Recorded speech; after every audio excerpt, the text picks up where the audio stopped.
va très bien. Léla, comme on dirait à La Réunion. Et comment il était là, justement, à Paris, dans ce lieu-là?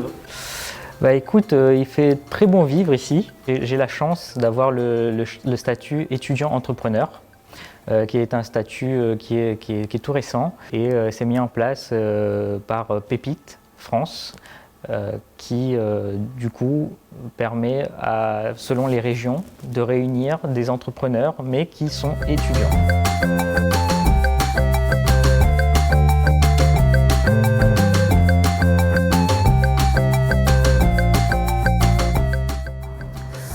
Je vous présente Anissé, qui a été là dès le début du projet. En fait, la Cité Internationale, ça a été mon premier partenaire. Et donc, on a lancé le projet, on a expérimenté le projet à la Cité. Au départ, on a constaté qu'il y avait pas mal d'objets qui étaient jetés à la poubelle par les étudiants ou par les résidents qui partaient de la Cité.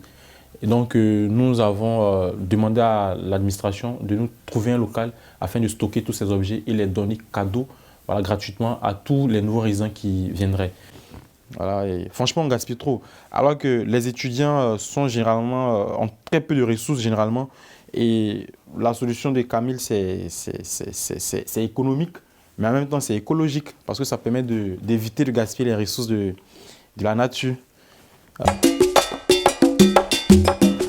Alors là, on est devant les locaux d'un grand groupe réunionnais, Océinde, qui nous accueille le temps qu'on décolle.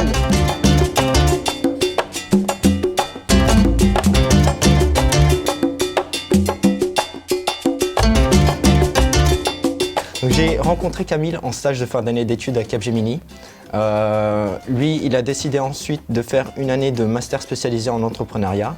Moi, j'ai continué à Capgemini et c'est en mars de l'année dernière qu'il m'a parlé du projet. Grâce à notre solution, on veut pouvoir donner une seconde vie aux objets, donc que ce soit par le don ou par l'occasion, mais également donner la possibilité aux gens d'acheter des produits neufs qui sont responsables. Aujourd'hui, à La Réunion, ça pourrait fonctionner. Bien sûr. Ça peut fonctionner. On a pas mal d'utilisateurs de La Réunion déjà en plus. C'est très sympa.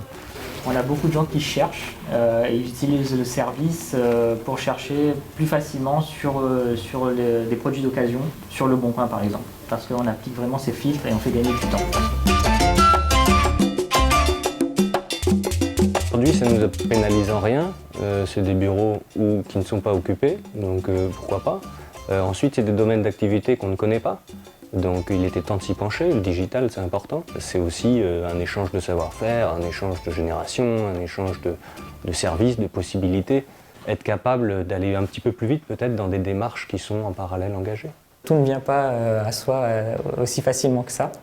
Il faut savoir se faire un petit peu violence et aller chercher ce dont on a besoin, ce qui va nous faire grandir, ce qui va nous faire évoluer.